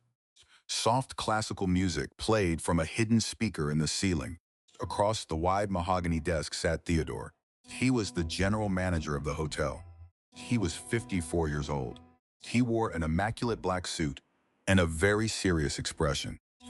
"Mrs. Vance," Theodore said warmly, "it is an absolute honor to finally meet you in person. The ownership transition documents were completed this morning." "Thank you, Theodore," Eleanor replied. "I appreciate your complete discretion." Theodore gave a short, respectful nod. "Your financial team was very clear," Theodore said. "Your name is entirely off the public register until next week. How can I assist you today?" Eleanor reached into her leather tote bag. She pulled out a crisp ivory envelope. She slid it across the polished wooden desk. The heavy paper made a soft swishing sound. "Thus, my husband is hosting a corporate dinner in your grand ballroom this Friday night," Eleanor explained. Theodore opened the envelope. He pulled out a single sheet of paper. He adjusted his silver reading glasses. "The Beaumont Marketing Group," Theodore read aloud. "Yes, we have them confirmed for 200 guests. It is a very large account." "I will be attending that dinner," Eleanor stated quietly. "But my husband does not know that. I need you to execute exactly what is written on that paper." Theodore read down the list of instructions. His gray eyebrows slowly lifted. He read the final paragraph. He looked up at Eleanor. Ted, you want us to completely halt the dinner service at exactly 8:30? Theodore asked. Yes, Eleanor replied. Right after the main course is served, before the corporate speeches begin. And you want the spotlight operator to focus entirely on the main entrance doors. Theodore added. Exactly, Eleanor said. Theodore leaned back in his leather chair. He took off his silver glasses. Then he looked at the heavily pregnant woman sitting across from him. He saw the cold, unshakable determination in her eyes. Theodore had managed luxury hotels for 30 years. He had seen countless corporate scandals. He had seen wealthy men behave terribly. He knew exactly what was happening here. The slow, highly genuine smile spread across Theodore's face. It will require absolute precision, Theodore said softly. The timing must be completely flawless. Can you do it? Eleanor asked. Mrs. Vance. Theodore replied smoothly. It is your hotel. We can do absolutely anything you wish. Talk. I will personally supervise the ballroom that evening. Thank you, Eleanor said. She stood up from the velvet chair. Theodore stood up instantly to shake her hand. I will arrive through the private service elevator at 8:15. Eleanor said. I will wait in the penthouse suite until it is time. I will have the penthouse prepared for you immediately, Theodore replied. Consider it entirely done, madam. Eleanor walked out of the executive office. She walked down the plush carpeted hallway. She felt a massive surge of pure adrenaline. Harrison thought she was sitting at home in her sweatpants. He thought she was crying over her swollen ankles. He thought she was completely powerless. He was going to find out just how wrong he was. The stage was perfectly set. The trap was fully armed. All she had to do now was wait for Friday night. Clink, clink, clink. Silver spoons tapped gently against expensive crystal wine glasses. The grand ballroom of the Grandview Hotel was completely packed. The air smelled of expensive perfume and roasted garlic. Soft jazz music floated down from the live band on the balcony. Harrison stood near the center of the massive room. He held a glass of champagne. He looked incredibly proud. Valerie stood directly beside him. She was not wearing a maternity dress tonight. She wore a sleek, tight black evening gown. The $32,000 diamond tennis bracelet sparkled brightly on her left wrist. Caroline stood on the other side of Harrison. She wore a heavy silver dress. She smiled brightly at anyone who walked past them. Harrison, a loud voice called out. An older man in a navy suit approached them. It was the chief executive officer of the marketing firm. Good evening. Sir, Harrison replied quickly. He shook the older man's hand. Who is this lovely young woman? The chief executive officer asked. He looked directly at Valerie. Harrison did not hesitate. He did not stutter. This is Valerie, Harrison said smoothly. She is my partner. She has been my absolute rock during this transition period. Caroline nodded in complete agreement. She is a wonderful addition to our family, Caroline added. Valerie smiled coyly. She leaned closer to Harrison. They looked like a perfect, happy, wealthy family. They were completely ready to celebrate Harrison's major promotion. They had absolutely no idea what was happening 50 floors above them. Ding. The brass doors of the private service elevator slid open. Eleanor stepped out into the massive penthouse suite. The air up here was completely silent. It smelled like fresh rain and clean linen. It was exactly 7:45 in the evening. Theodore stood in the center of the living room. He held a silver tray with a single glass of sparkling water. Good evening, Mrs. Vance, Theodore said warmly. Everything is proceeding exactly on schedule downstairs. Thank you, Theodore, Eleanor replied. She took the cool glass of water. The main course will be served in 20 minutes, Theodore explained. The kitchen staff knows exactly when to stop. Eleanor nodded. Dust. She walked toward the master bedroom of the penthouse. She closed the heavy oak door behind her. The room was bathed in soft, warm light from the crystal lamps. A garment bag hung from the wooden valet stand in the corner. Eleanor unzipped the heavy black bag. She was exactly 8 months pregnant. Society expected her to wear soft pinks and pale blues. They expected her to look maternal, tired, and entirely harmless. She reached into the bag. She pulled out the dress. It was a custom-tailored, structured crimson-red gown. The heavy silk fabric caught the light like spilled wine. It was bold. It was loud. It was the color of absolute power. That Eleanor slipped out of her comfortable street clothes. She carefully stepped into the crimson gown. She pulled the hidden zipper up the side. The cold silk draped perfectly over her pregnant belly. It hugged her shoulders. It made her stand incredibly tall. She walked over to the glass vanity table. She sat down on the velvet stool. She opened her makeup bag. She bypassed the soft pink lip gloss she usually wore. She picked up a tube of deep, dark red lipstick. She applied it precisely. Her face instantly transformed. She did not look tired anymore. She looked terrifyingly beautiful. She looked down at her hands resting on the glass table. Her simple gold wedding band caught the light. It was the ring Harrison had placed on her finger 4 years ago.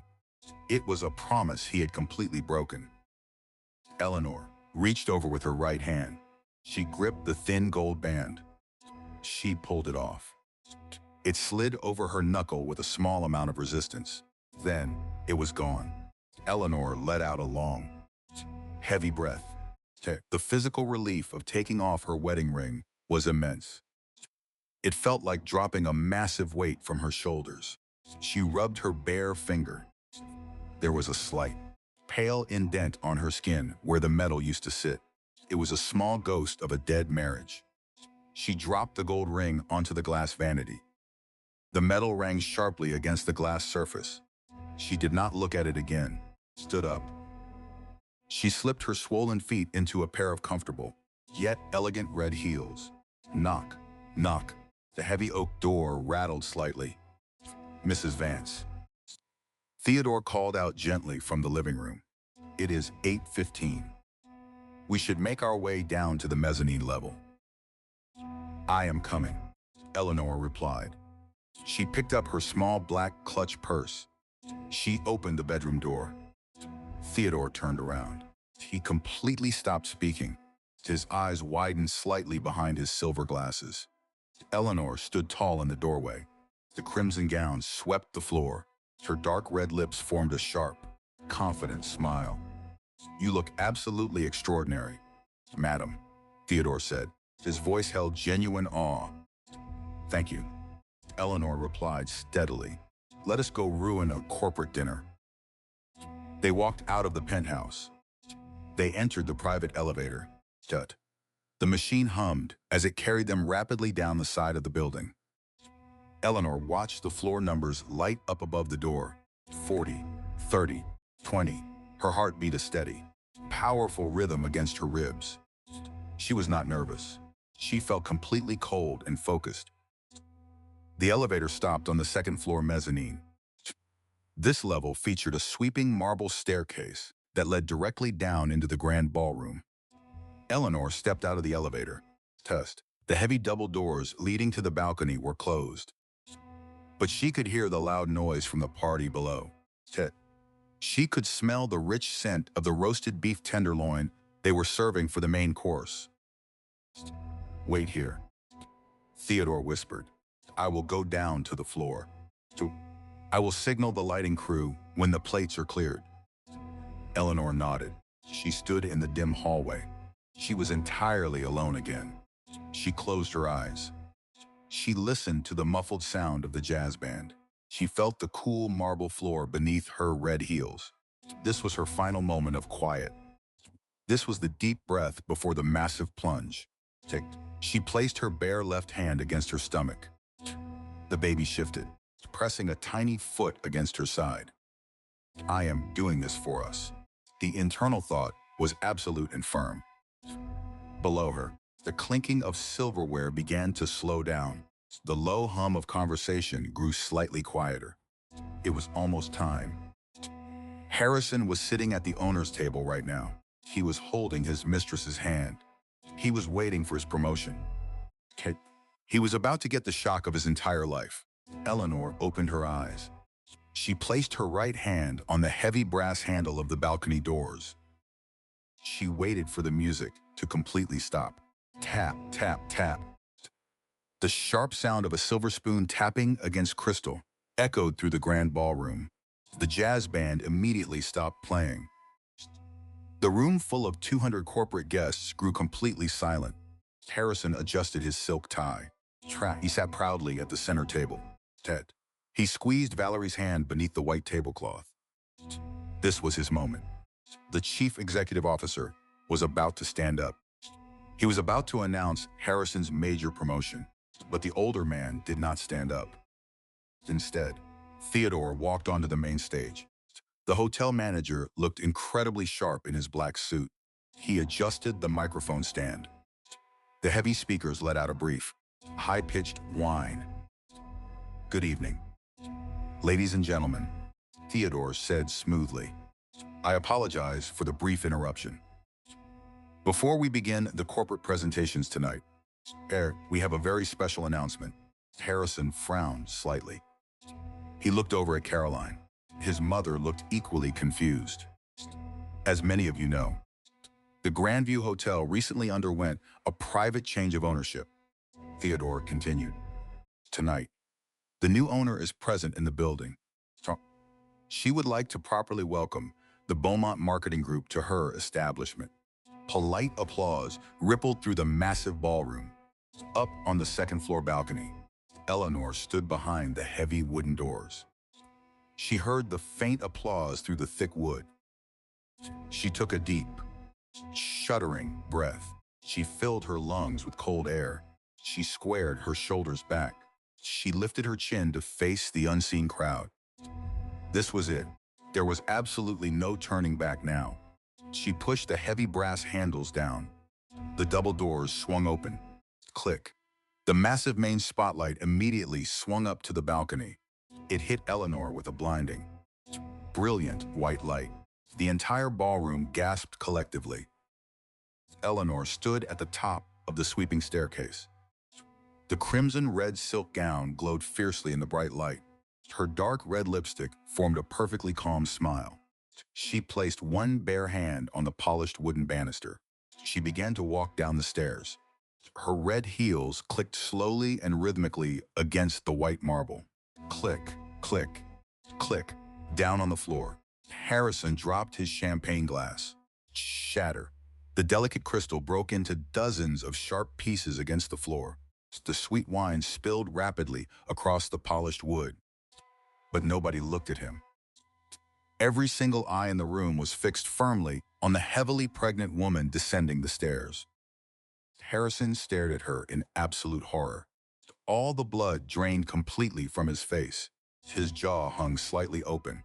"Eleanor," Harrison asked into the silent room. Valerie sat frozen next to him. She instantly recognized the woman from the coffee shop. She recognized the wife she had been actively trying to replace. But this was not a tired, hormonal housewife in pastel maternity clothes. This was a woman wielding absolute power. Caroline clutched her heavy silver necklace. Her mouth opened and closed like a fish out of water. The mother-in-law drama she had proudly orchestrated was collapsing right in front of her eyes. She looked utterly terrified. Eleanor reached the bottom of the long staircase. The crowd naturally parted for her. They stepped back quickly to create a wide, clear path to the main stage. She walked slowly. She walked with complete grace. She did not look at Harrison. She did not look at Valerie. She walked directly up the 3 wooden steps to the stage. Theodore bowed his head slightly. He handed her the silver microphone. He stepped back quietly into the shadows. Eleanor stood at the center of the stage. She looked out over the sea of faces. She finally let her eyes fall on the center table. Harrison was sweating profusely. His face was a sickly shade of pale gray. Eleanor raised the microphone. "Good evening. Eleanor said. Her voice rang out clear and incredibly steady over the large speakers. My name is Eleanor Vance. A low murmur ran through the entire crowd. Many of the executives immediately recognized her name. They knew she was Harrison's wife. They looked back and forth between the stage and Harrison's table, in total confusion. I hope you are all enjoying the roasted beef tenderloin, Eleanor said smoothly. The executive chef here is absolutely brilliant. She paused. She let the silence stretch for 5 full seconds. The tension in the room was thick enough to choke on. My husband, Harrison, works for your firm, Eleanor continued. She gestured gracefully toward his table. He has worked very hard to organize this beautiful gala tonight. He even brought a very special guest to celebrate with him. All 200 heads turned to look directly at Valerie. The young mistress shrank back deeply into her velvet chair. Her face turned a bright, burning shade of crimson. The $32,000 diamond bracelet suddenly felt like a heavy metal shackle on her wrist. I wanted to come down here personally, Eleanor said softly. I wanted to ensure everything was completely perfect for his big night. Because as of 9 o'clock this morning, I am the sole owner of the Grandview Hotel. The silence that followed was absolute. It was a heavy, stunned, completely breathless silence. Harrison stood up abruptly. His chair scraped violently against the wooden floor. Eleanor, stop this right now, Harrison said. His voice was shrill and completely panicked. You are embarrassing yourself. You do not own this hotel. He was trying to gaslight her in front of 200 people. He was trying to minimize her reality. Eleanor did not yell back. She did not raise her voice at all. She simply smiled down at him with icy calm. Theodore, Eleanor said clearly. Theodore stepped forward into the bright stage light. Yes, Mrs. Vance, Theodore replied. Who signed the deed of ownership this morning? Eleanor asked. You did, madam, Theodore replied perfectly. The transfer was legally finalized at 9:15. You own the building, the land, and the entire hospitality group. The chief executive officer of the marketing firm stood up slowly from his chair. He looked at Harrison with complete and utter disgust. Then he looked closely at Valerie in her tight black evening dress. He finally understood exactly what was happening. His rising star executive was caught having a secret affair. Harrison, the chief executive officer said coldly. Sit down and shut your mouth right now. Harrison collapsed back into his chair. He looked entirely broken. The mask of the charismatic, successful executive was completely shattered into dust. He was nothing but a foolish man caught in a massive lie. Eleanor felt a profound sense of peace completely wash over her. This was her victory. She did not have to scream. She did not have to cry. She simply let the absolute truth completely destroy his fake reality. The mask she had worn for years finally fell away. Layer 6 of her emotional journey was complete. I am the architect of my own survival. The inner thought was a solid, beautiful anchor. She was not just a pregnant wife anymore. She was a brilliant, wealthy, powerful woman who had finally remembered her own incredible strength. As the owner of this establishment, I have one final announcement, Eleanor said into the microphone. Harrison Vance is no longer welcome on this property. His corporate card will be declined at the bar, and his final bill for this entire evening will be presented to him at the front door. She looked directly into Harrison's terrified, wet eyes. You can keep the diamond bracelet, Valerie, Eleanor said quietly over the speakers, but you cannot keep my life. Eleanor placed the microphone gently back onto the silver stand. She turned around. She did not wait for applause. She did not wait for a pathetic apology. She simply walked away. She walked gracefully down the wooden steps. She walked across the cool marble floor. The crowd parted for her again. They watched her with immense, silent respect. Harrison sat completely frozen at his table. His entire career was completely ruined in less than 5 minutes. Just His boss had just watched him get publicly humiliated by his heavily pregnant wife. His wealthy facade was entirely gone. Eleanor reached the heavy double doors at the back of the grand ballroom. Theodore was waiting there for her. He opened the heavy door with a slight, deeply respectful bow. Eleanor stepped out into the quiet, carpeted lobby. The heavy doors swung shut firmly behind her. The loud noise of the ballroom was instantly cut off. She stood alone in the quiet hallway. She leaned back against the cool velvet wallpaper. She closed her eyes. This was her breathing room. The air smelled fresh and clean, far away from the heavy perfume of the crowd. The absolute silence was completely beautiful. She listened to her own steady, calm breathing. In and out, in and out. She had done it. She had completely taken her power back. She placed both hands gently over her pregnant belly.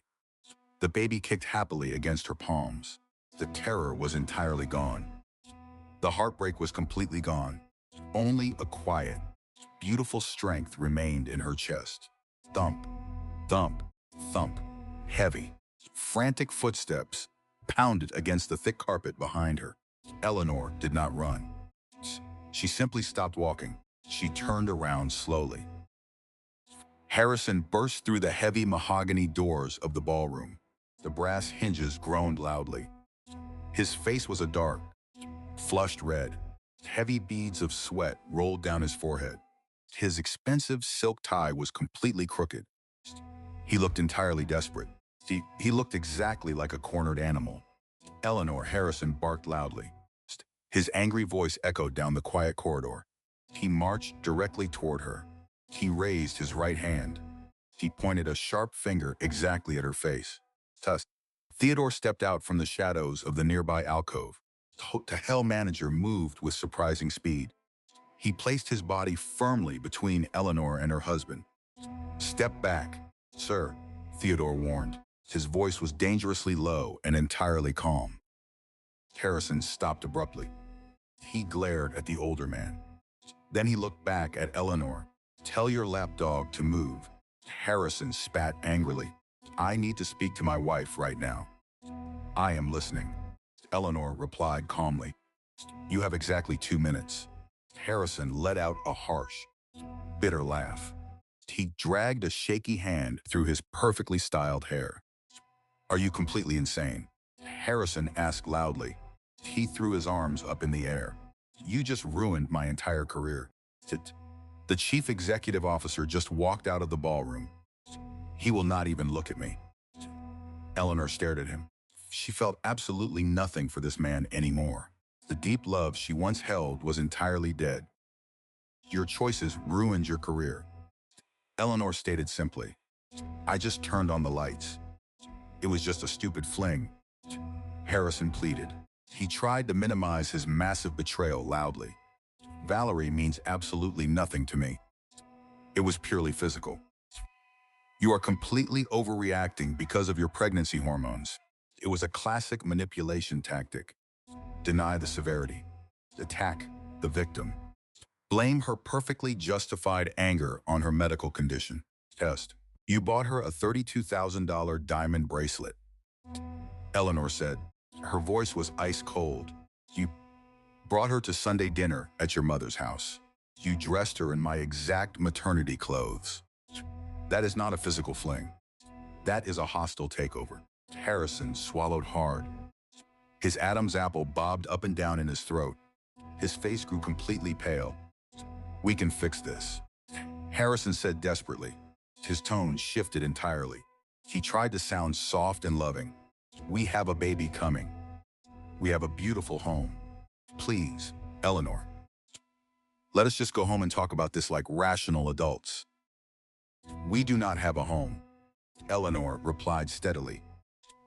"You have a house that you are going to leave by tomorrow morning." Harrison's eyes widened in sudden, furious anger. His mask slipped completely again. The charming executive vanished entirely. "Where did you get the money?" Harrison demanded. His voice grew hostile. "How the hell did you buy a commercial hotel? You do not have a job. You clip grocery coupons. You are completely broke. Eleanor smiled. It was a terrifying, brilliant smile. I inherited $50 million from my grandfather 5 years ago. Eleanor explained softly. I put it into a blind trust before we got married. I hid my wealth to protect your incredibly fragile ego. Harrison literally staggered backward. He looked like he had been punched directly in the stomach. You lied to me, Harrison whispered, in complete shock. You lied to me for our entire marriage. He, he immediately tried to reverse the blame. He tried to make himself the absolute victim. I played small so you could feel big, Eleanor said firmly. I let you yell at me for buying expensive groceries. I drove a broken car. I did it all because I loved you. And you repaid me by spending our child's hospital fund on another woman. Harrison opened his mouth to argue, but absolutely no words came out. His brain simply could not process the massive reality shift. His plain, dependent wife was actually a multi-millionaire, and he had just lost her entirely. Eleanor opened her small black clutch purse. She pulled out a thick stack of folded legal documents. She held them out toward him. What is this? Harrison asked weakly. He did not reach for the papers. These are the divorce papers. Eleanor replied clearly. My lawyer drafted them this afternoon. She is the best family law attorney in the state. If you try to fight me for full custody, she will completely destroy you in open court. Harrison stared blankly at the thick white papers. His hands hung limply at his sides. Theodore stepped forward. He took the divorce papers from Eleanor. He shoved them firmly into Harrison's chest. Harrison reflexively grabbed them. There is one more thing, Eleanor added. She reached into her purse again. She pulled out a crisp white envelope. It had the gold crest of the Grandview Hotel printed on the front. She handed it to him. Harrison opened the envelope with trembling fingers. He pulled out a single printed invoice. The total cost for the ballroom rental, the catering, and the open bar tonight is $50,000. Eleanor stated. Her voice was completely businesslike. Harrison stared at the massive number printed at the bottom of the page. I cannot pay this. Harrison whispered. My corporate card was declined at the bar. The company is completely cutting me off. Then you better start selling your expensive golf clubs. Eleanor replied coldly, because if this bill is not paid in full by Monday morning, disgust, my legal team will place a massive lien against your personal bank accounts. Harrison looked up at her. His eyes were completely filled with terrified tears.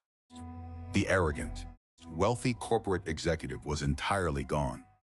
He was just a small, broken, deeply indebted man standing in a hotel hallway.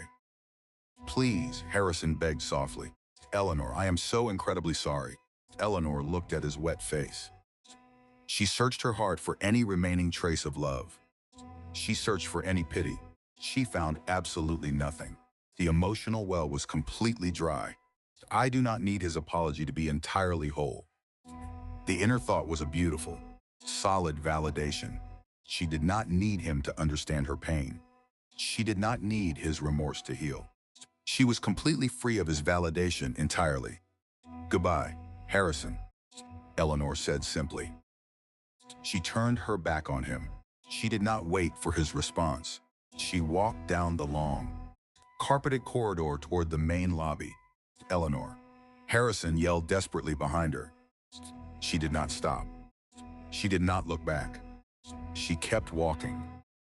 Her red heels clicked steadily against the marble floor of the grand lobby. Click, click, click. She reached the massive revolving glass doors. The cold night air rushed in through the open gaps. It hit her hot face instantly. It smelled like wet asphalt and distant exhaust fumes. To Eleanor, it smelled exactly like absolute freedom. She stepped through the revolving doors. She walked out onto the wide concrete sidewalk. The city was completely alive. Yellow taxicabs rushed down the busy street. Bright neon signs reflected off the wet pavement. Theodore had already called her car. Her silver sedan was parked safely by the curb. The young valet stood by the open driver door. "Good evening, madam," the valet said respectfully. "Thank you," Eleanor replied gently. She slipped a $20 bill into his hand. She climbed into the driver's seat. She closed the heavy car door. The loud noise of the city street instantly vanished. She sat in the absolute silence of the car. The leather seat was cold against her back. The streetlights cast long, yellow shadows across the dashboard. This was her breathing room. She placed both of her hands firmly on the steering wheel. She stared straight out the windshield. Her hands suddenly began to shake. A massive, uncontrollable tremor ran through her entire body. It was the sudden release of all the built-up adrenaline. The massive tension of the past 5 days was finally leaving her muscles. She let herself completely shake. She did not try to stop it. She breathed in deeply through her nose. She blew the air out slowly through her mouth. She reached down and gently rubbed her swollen belly. The baby rolled softly under her palm. It was a comforting, warm pressure. "We did it," Eleanor whispered into the quiet, dark car. "We are completely safe now." She sat in the parked car for exactly 4 minutes. She listened to the distant, muffled sounds of the city outside her windows. She watched the front doors of the hotel through her rearview mirror. A few minutes later, Harrison stumbled out of the revolving doors. He was clutching the thick stack of divorce papers against his chest. He looked completely lost. Valerie walked out right behind him. She was yelling at him loudly. She waved her arms in complete frustration. Harrison tried to reach for her hand. Valerie slapped his hand away viciously. She turned on her heel and walked quickly down the street. She left him entirely alone on the cold curb. Ted, the mistress wanted a wealthy executive. She did not want a broke, unemployed man with a $50,000 catering bill. Eleanor watched the pathetic scene unfold. She felt a very brief, sharp flash of satisfaction. It was the perfect justice. She had maintained her complete dignity. He had completely destroyed his own life. She turned the key in the ignition. The car engine hummed to life with a low, steady rumble. She put the car in drive. She pulled out into the busy city traffic. She drove away from the Grandview Hotel. She drove away from her broken marriage. She drove away from the woman she used to be. She was driving completely forward into the dark. Beautiful night. And for the very first time in years, the entire road belonged only to her. Coo, the soft, sweet sound broke the morning silence. Eleanor opened her eyes. The bright morning sunlight streamed through the tall glass windows. It painted warm yellow squares across the hardwood floor. The room smelled deeply of sweet baby lotion and fresh lavender. Eleanor smiled. She leaned over the edge of the white wooden bassinet. Her newborn son looked up at her with wide, bright blue eyes. He was exactly 6 weeks old. He had a tiny patch of soft blonde hair. He kicked his little legs happily beneath a soft knitted blanket. "Good morning, my sweet boy," Eleanor said gently. She lifted the warm baby into her arms. She held him close to her chest. His tiny head fit perfectly exactly right under her chin. His heartbeat was a rapid, comforting rhythm against her own. It had been 3 months since the night at the hotel. Everything in her life was completely different now. She had sold the large house in the suburbs. She had moved into a stunning, sunlit penthouse apartment near the city park. There was no more heavy mother-in-law drama. There were no more fake friends. There was only peace. Eleanor placed the sleeping baby gently back into his bassinet. She walked across the thick white carpet to her massive walk-in closet. She pulled open the double doors. Half of the closet was filled with beautiful, structured clothes, sharp blazers, elegant silk blouses, deep crimson evening gowns. The other half of the closet was a complete graveyard of her past life. It was full of faded pastel cardigans. It was full of baggy, shapeless dresses. It was full of clothes she only bought because Harrison liked them. He liked when she looked plain. He liked when she faded entirely into the background. Eleanor reached down and picked up a heavy black plastic trash bag. Snap. She snapped the plastic bag open. The loud sound echoed in the quiet closet. She started grabbing the clothes. She pulled them right off the velvet hangers.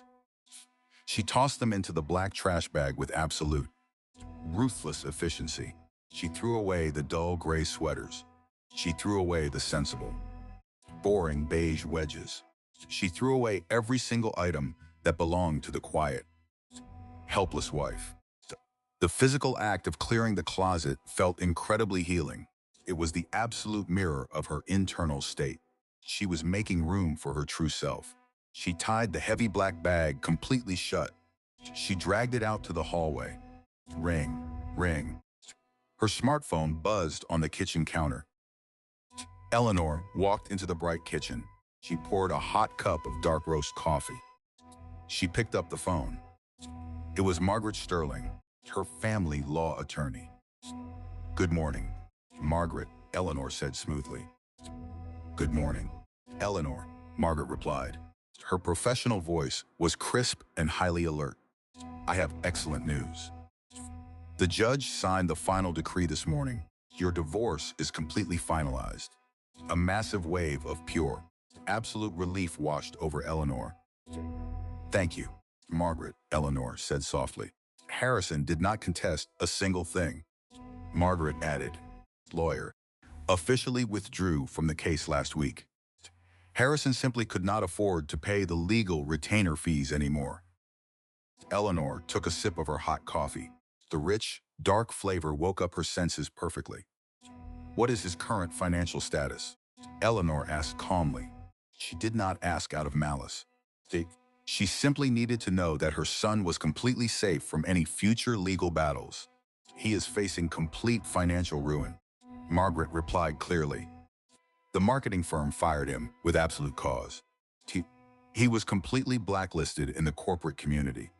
He had to sell his expensive sports car to pay your hotel catering bill." "And the mistress?" Eleanor asked. "Valerie left him exactly 3 days after the hotel incident," Margaret replied. Heck, she packed up her apartment and moved to a completely different city.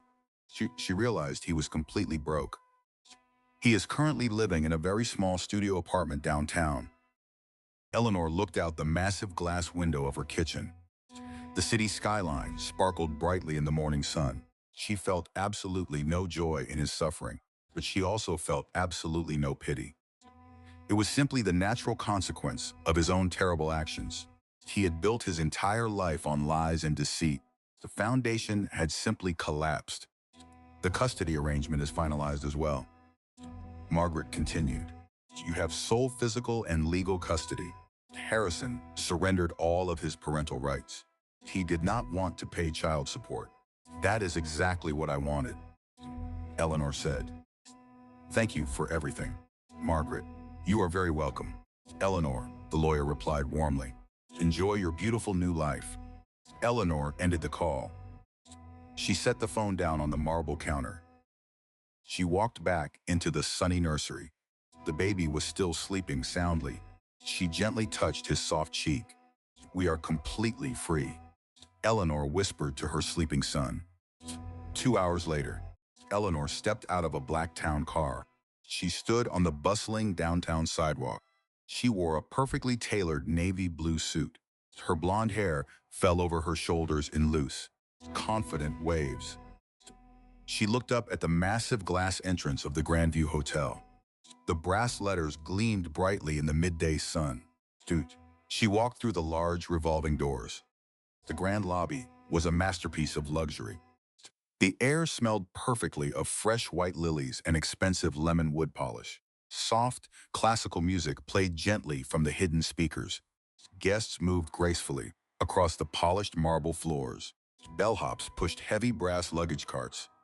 It was a perfectly oiled machine of hospitality, and she owned every single inch of it. Theodore stood near the front reception desk. He saw her walk in. A bright, highly genuine smile immediately spread across his face. He walked quickly across the lobby to greet her. "Good afternoon, Mrs. Vance," Theodore said warmly. He offered a respectful nod.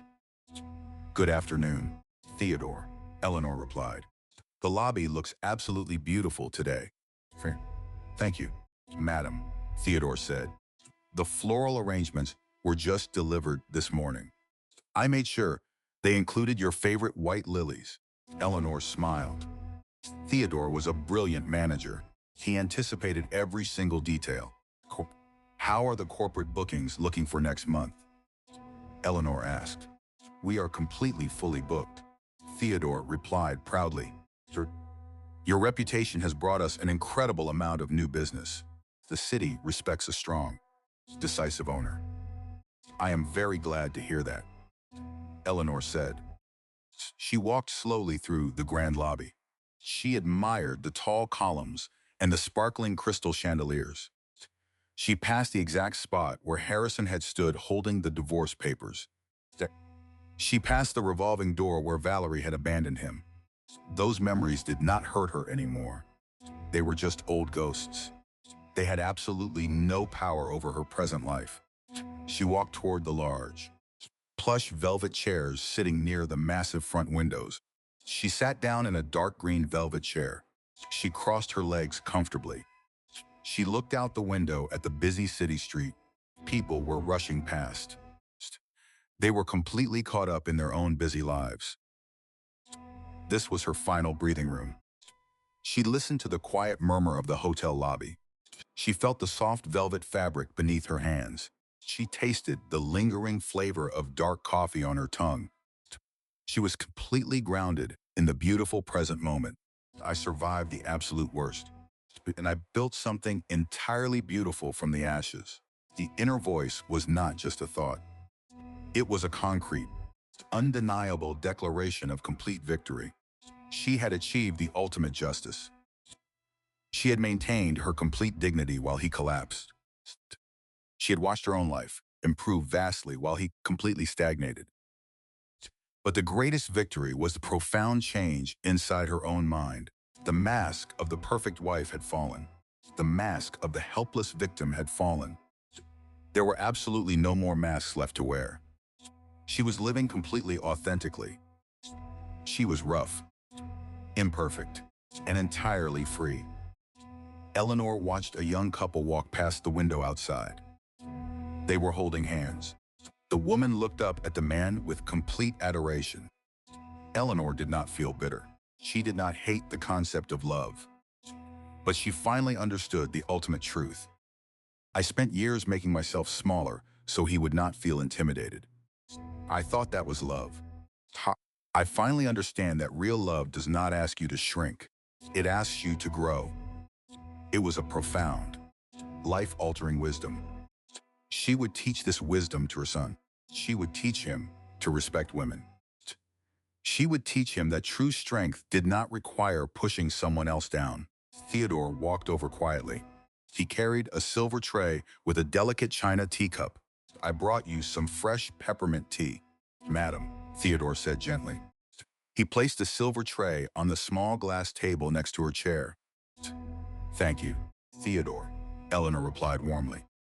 "You always know exactly what I need." "It is my absolute pleasure," Theodore said. He gave a small bow and walked back toward the reception desk. Eleanor picked up the warm china cup. The sweet, sharp scent of peppermint drifted up to her nose. She took a slow, deep sip. She looked around her beautiful hotel. She thought about her healthy, sleeping son in his warm nursery.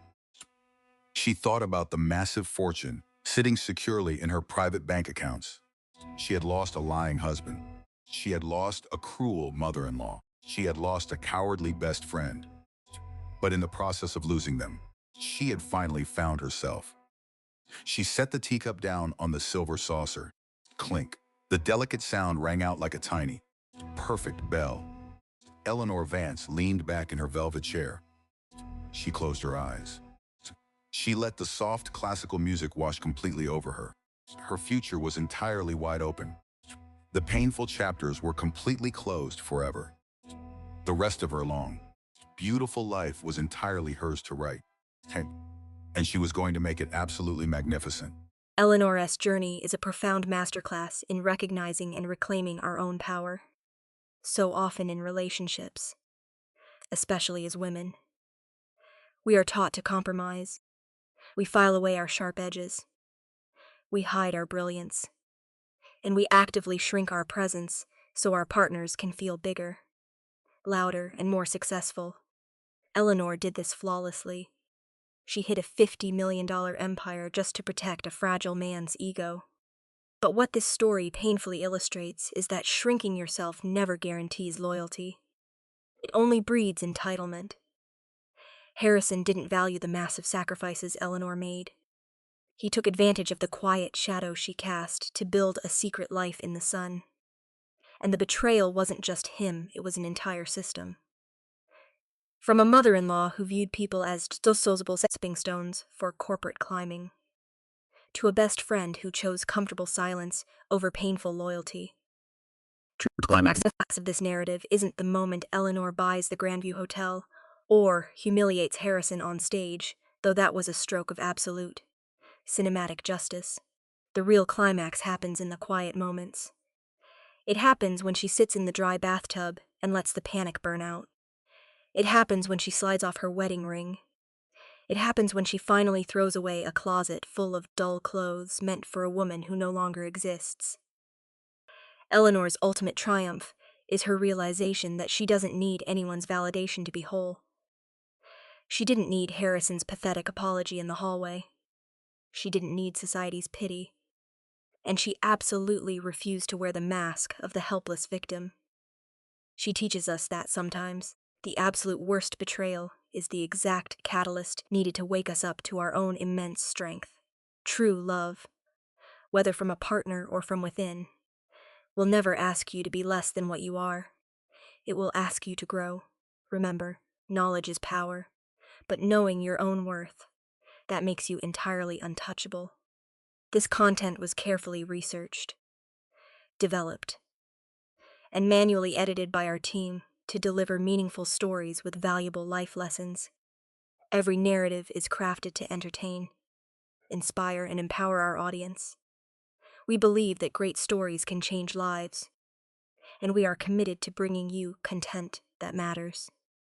Thank you for being part of our community.